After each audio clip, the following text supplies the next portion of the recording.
In this video, we'll be discussing Chapter 4 of Tiny Bunny and discussing theories on what may come next. Based upon Dmitry Mordas's novel Tiny Hair, this story has a central narrative along with the option to take a different path to that narrative, therefore my explanation and certain aspects of it may seem different to yours. Also, there are spoilers in this video, so if you haven't played and you want to, switch off now. Now, if you're unfamiliar with this game and its first few chapters, we'll quickly recap. 12-year-old Anton and his 6-year-old sister Olya and their mother and father have moved from a big city in Russia to a small remote area on the outskirts of the Siberian forest. The children's grandmother had passed away and they are living in her house. Something seems different about this forest though, as the two children report seeing creepy things outside, such as what appear to be animals dancing in the snow. Anton sees horrifying visions of a wolf, and his sister repeatedly sees an owl. Times are tough for this family as the father, a former accountant, lost his job, they are poor, and the mother is constantly having to give meds to their sometimes hysterical children to calm them down. The mother grew up in the house, so she is familiar with the area. Policemen arrive at the house after a young boy called Vova went missing in the forest the day before. After they leave, Anton decides to investigate and finds a glove, appearing to be soaked with something, and grabs it, storing it as evidence in his drawer. He sees a creepy documentary about another young child who went missing in the forest, a little girl called Senya. It switches to an old woman telling a story about a forest dweller that she encountered one time, and the documentary mentions that the creature only seems to be interested in the blood of innocent children. Anyway, Anton is due to start at his new school the next day, and after a strange encounter with a fox mask wearing girl, he gets to school. He sees children crowded around the notice board reading the missing persons notice for the young boy Vova. A bully called Semyon starts to pick on Anton, and he meets other classmates such as Katya and Polina, the latter of which he has a keen eye on. He encounters other strange goings-on around the school, such as a mysterious man hanging around and then disappearing. After the school day is up, Anton, having agreed to meet up with Elisa, has a snowball fight with her. He starts having clear visions of being back at home, but is eventually ambushed by Semyon and two of his mates, Roma, who seems to be the leader of their gang, and Bayasha. They ransack Anton's backpack and a bunny mask comes out. The group try to force Anton to put it on. Anton tells them to do one, and Semyon is shocked and then becomes angry. The forest then, bizarrely, starts speaking to Anton and tells him to say something to Semyon. After saying "shut up pig" and goading him, Semyon goes for Anton. Anton punches Semyon to the delight of his cronies, who turn on him and start beating him. Semyon then runs away. However, he has taken Anton's glasses. Anton picks up his things and looks at the mask and sees maggots on it. It seems that Anton is hallucinating. Roma and Bayasha seem friendly to Anton now, and they walk him through the forest. They tell him a story about a black garage, which seems to deeply disturb Bayasha. Roma states that Bayasha managed to return from this black garage alive, but suffers some form of trauma from the event. Roma goes on to state that the black garage knows all about where you live, what you like, and who your friends are. Roma implies that it has something to do with the missing children. He says that the adults and the local folk know all about this, but Roma also mentions that the thing won't visit him on the outskirts of the forest unless it has good reason to. That it hides in the thick forest as camouflage. As they go deeper into the forest, Roma spots and hears something. All of a sudden, the two boys are gone, and Elisa appears. She states that she's been by his side the whole time. They continue walking and come across the black garage. Elisa hints that the missing boy Vova may be inside. Ignoring the scary sounds coming from the garage, Anton peeks inside and sees something which shocks him, and he runs. He comes across what seems to be the forest dweller from the TV program he saw at home. It moves towards him. Elisa seems to refer to the creature as Master. The creature appears to drop a load of candy and toys at its feet. It places a bunny mask onto Anton's face. Anton then sees a bright light, and it's his father who has been out looking for him. Anton removes the mask and his dad drives him home. Anton's sister Olya mentions that she saw a fox outside the window. The mother drops a cup, shattering it, and goes pale. Anton goes to bed and has more disturbing nightmares about school. The school gossip, Katya, is taunting him about his mother giving him meds and accusing him of being a psychopath and killing Semyon. After waking himself up, him and Olya see something outside the window, and he opens his curtains to see his glasses, which were taken by Semyon, placed on the windowsill. The next day, Anton sees a disturbing sight on the notice board at school, and Semyon is now missing. Word got round the school about Anton's fight with Semyon. Pupils are starting to speculate on whether Anton is behind the disappearance. In class, a policeman arrives to talk to the kids about how to watch out for dangerous situations. The policeman informs Anton that they found his schoolbook in the forest. Roma turns round as if to tell Anton to keep quiet. While the policeman's back is turned, Anton inspects the case file the policeman left on his desk. It contains a picture of the young girl from the documentary, a picture of Vova, the young boy who disappeared, and Semyon. Seems all these are somehow linked. Anton then sees a picture of the black garage. Anton recalls Roma talking to him about the black garage as being the reason behind the missing children, and spoke of it like it was a living thing. The two boys claim they don't know what really happened to Semyon, but Roma reminds Anton of the black garage, much to the displeasure of Bayasha. They entertain the possibility of a serial killer. Anton tries to ask Bayasha what he saw in the black garage, but he doesn't answer, instead trembling in fear.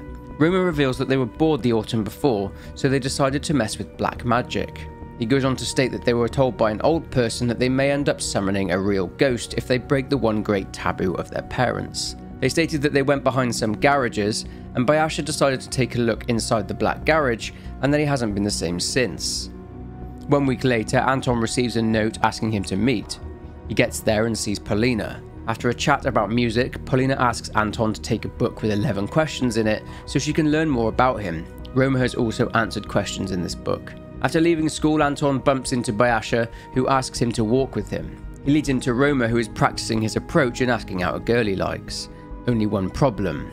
The girl is Polina, who of course Anton likes himself. He reluctantly agrees to help with the plan. Back at home, Anton is taking his meds again. He goes to his room and his sister wants to play. Before they play, Olya shares some disturbing news. Their mum had a fit. Not just that, these fits are a regular occurrence now ever since they moved into the house. It apparently all started when the father brought a fish home and that had a foul smell. Olya mentions that her mother and father started shouting at each other, and then the mum took a knife and started stabbing the fish violently. And then she started to fit violently on the floor. But that's not the disturbing part. The father started laughing, but then he cried. Anton immediately starts to conclude that the madness oozing from the forest may be responsible. Anton receives a phone call. It's Polina. Anton has a choice to make, to tell Polina about Roma's plan or to tell Polina about it. Now this path does have a consequence which we'll get to later. If Anton tells Polina of Roma's plan, Polina is thankful that Anton told her. After the phone call, the doorbell rings. It's Roma and Bayasha who have come to pick Anton up to carry out their plan. Anton goes outside and Bayasha turns around, but bizarrely he sees an owl. The same owl which Olya has been seeing from her window. The owl had Bayasha's voice, but an owl mask on. Anton ran, realizing that the owl impersonated Bayasha in order to lure him outside the house. Eventually he runs back to his house but is met with another bizarre and unsettling sight. A snarling, drooling wolf is convulsing on the porch. Anton mentions that an unknown force pushed him back and whispered something to him. He comes face to face with Elisa and the three others like her. A bear, a wolf, and the owl. They all appear to be children too, judging from their size. Anton is perplexed, and the group starts saying that it seems they have found their bunny and seem very excited. The wolf was apparently the first to sense the bunny in Anton, which explains why Anton kept being haunted by the image of a wolf. The four masked kids say they wear the masks because all the villagers wear them, and that you won't find anything human underneath them. They explain that the one who wears a skin mask took them, and that they are an adult, whatever that means. Elisa hands Anton the bunny mask and he puts it on. When it's on, all I can explain is that Anton once again starts tripping balls and finds himself floating above the others, with everything now in colour. More weird things start happening as everything starts spinning and the moon seems to grow a face. All of a sudden Anton snaps out of, well, whatever he was doing, and is now back in school again. Roma gives him some disturbing news. He goes to the notice board and Katya, the school gossip, is now missing too. And that concludes the recap of chapters 1, 2 and 3. Now let's get into chapter 4. After the initial shock that Katya is now missing, Bayasha shares a story that on the way to school that morning he heard a shrill cry coming from behind the trees. Roma calls him out on it, not believing him. They speak more of Katya, and Roma mentions that her mother, the teacher, didn't show up for work. Bayasha is convinced that the girl he heard screaming in the forest was Katya. Anton's two mates leave and he draws in his notebook, unable to get what happened the previous evening out of his head. He starts daydreaming but is interrupted by Polina. The two of them express their shock at Katya's disappearance, and their conversation ends with Polina asking if Anton wants to go for a walk after school, to which he replies, yes. Fully aware of Roma's affection towards Polina, along with his grand plan to ask her out, Anton suggests they head out the back exit of the school. Roma returns and discusses the plan with Anton. Now this is where the choice whether or not to tell Polina of Roma's plan from chapter 3 comes into play. The first path we looked at is the one where Anton told Polina of the plan. Anton's dilemma emerges, but Anton fakes a toothache, so the teacher lets him get out of class early. He waits outside the school for Polina, who soon arrives, and they leave for their walk. They enjoy their peaceful stroll in the snow, and they talk and talk until they reach Polina's grandfather's house, where she lives. She mentions her grandfather that he's been acting kind of strange, but that it's just down to him aging. Anton is invited inside and accepts the invitation. However, inside the house, Anton is being watched. The grandfather, named Karaton, emerges, and true to what Polina said, he is acting fairly strange. He tells Anton a tale about the taiga, the forest, which freaks him out a bit. He says that the forest has no bounds, that one part of it exists in their world, and that the other part exists in a place where night never ends. Anton is eventually spared from more creepy tales, and Anton goes to talk with Polina. It seems that Polina's musical gifting was passed to her by her mother, who was a skilled violinist. After listening to Polina play violin for him, and after doing battle with a vicious feline, Anton and Polina end up kissing one another. Anton freaks out after he sees Polina's grandfather in the reflection of the mirror just sat there watching, furious. Anton freaks out and jumps up saying he needs to leave. Polina begs him to stay, or for him to take her with him, but Anton leaves Polina there crying. Just before he exits the house, Karaton asks him a question. He, quite bizarrely, asks him if he knows his mother's true name. Anton then exits the house and begins his walk home. Thinking on what the hell happened, Anton sees a silhouette in the distance and comes face to face with Roma. He's distraught. Realizing that Roma must have seen him and Polina together, Anton sees Roma pull out a knife. Roma threatens Anton, calling him a traitor, referring to Polina as his. Anton tries to reason with Roma, but it's in vain. Roma flips out and stabs Anton to death. Roma is arrested and charged with first-degree murder. So that brings forth one of the endings, I guess an early ending. I guess Anton's romance with Polina was always destined to fail. So now let's rewind and discuss the other episode 3 path, where Anton doesn't tell Polina of Roma's plan. The conversation with Polina in class goes a little differently this time around. It doesn't lead to an invitation for a walk and to Anton's inevitable demise at the hands of Captain Psychopath. Speaking of Roma, he arrives and they discuss the plan. Later, after class, they meet behind the school to put Roma's plan into action. He makes Anton wear a mask, and the plan is for Anton to pose as a crazy person and for Roma to swoop in and to save Polina. It goes as well as a poorly planned operation can go. Anton scares Polina and in comes Roma, acting his toughest. Anton's performance is so convincing that Roma is surprised. So surprised that he basically does nothing, and Polina smacks Anton over the head with her violin case. She knows exactly what's up, but she's shocked to realise that it is in fact Anton under the mask and not Bayasha. She tells Anton that she thought he was better than that and she walks away. Roma is gutted that he's blown his chance, but Anton runs after Polina and he explains to her that Roma likes her a lot. Polina then agrees to let Roma walk her home. Anton explains to Roma that they should try and catch the serial killer responsible for all the kidnapping so that they can get the reward money. They remember what Bayasha said earlier on about hearing screaming coming from the forest, so they agree to meet near Polina's house later on. Anton speaks to Bayasha and has a choice whether to invite him to go with them or not to invite him. From what I can tell, this choice doesn't affect much of the overall narrative. Whether Bayasha is with him or not, Anton meets with Roma outside Polina's house. They make their way to the spot where Bayasha heard screaming. They find a purse on the ground. Then they hear a scream. Bayasha craps his pants and legs it. Then they see it. The black garage. After opening the doors of the garage, Roma pulls out his knife and deduces that the serial killer may be inside. Anton and Roma can decide whether to investigate the black garage or to leave, and to go to the police station instead. They peer through the gap in the door and hear a generator humming away inside. Opening the door, they turn on the light. They, to their abject disappointment, find nothing. Just what seems to be an old car underneath a dirty covering. More investigation leads the two boys to believe that it's just a random garage containing various tools, so they go to leave, saying they need to catch up with Bayasha. But then, they will now encounter something that will haunt them for the rest of their lives. Roma starts by saying they should steal something from the car, the tape deck. They hear a sniffle coming from underneath the cloth, so Roma removes it. Underneath the machine, and inside the machine, Katja. She's been tied up and placed inside the machine.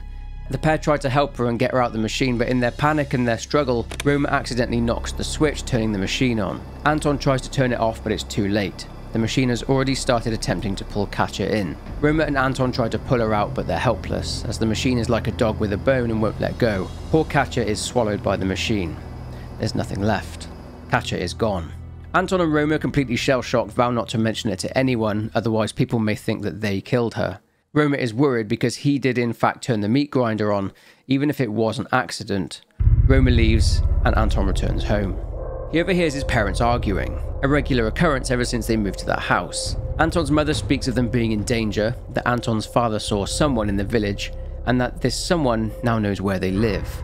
Anton's sister is frightened, so Anton calms her down. They hear something hit the window, and it's Anton's strange group of friends again.